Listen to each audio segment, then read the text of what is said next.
Мунгуш Буян Бадаргы – первый председатель правительства Тувинской Народной Республики, основоположник тувинской государственности. Почтить память видного государственного деятеля, соавтора 4 тувинских конституций, собрались представители разных поколений. Участники торжественного митинга к памятнику Мунгуша Буяна Бадаргы возложили цветы.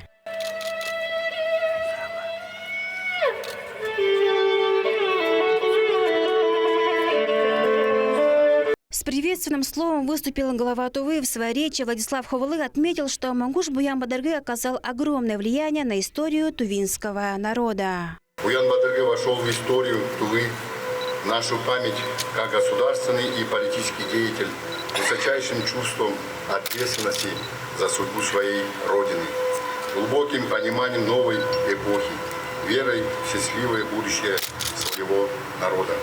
Самым великим событием в истории тувинского народа стал созыв Всетувинского учредительного хурала в местности Сухбажи. 15 августа учредительный хурал обсуждал важнейший документ – первую конституцию Республики Тану-Тува-Улус. Конституцию делегаты приняли единогласно в этот же день. Таким образом, Буян Бадаргы в истории тувинского общества навсегда останется как первый председатель Всетувинского учредительного хурала и один из создателей тувинского государства в центре Азии.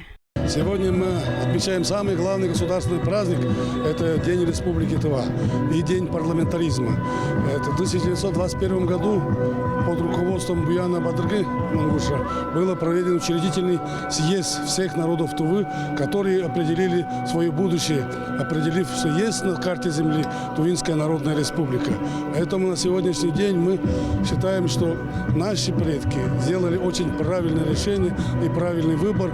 И по сей день мы должны помнить и передавать подрастающему поколению нашу историю, о том, чтобы они знали, помнили, кто был у истоков становления нашей республики. Воспитывать новое поколение в уважении к истории Тувы и в любви к родине. Несомненно, что память о политической и общественной деятельности Мунгуша Буяна Бадаргы будет сохранена навеки. Первый памятник основателю тувинской государственности Мунгушу Буяну Бадаргы установлен в сентябре 2014 года на площади Национального музея в честь соединения столетия Тувы и России. Автор – скульптор Байза Ондар. На сегодняшний день монумент является одной из самых главных достопримечательностей столицы. Айра Сабуя, Мунгуш Айдана Санденма, телеканал Тува 24.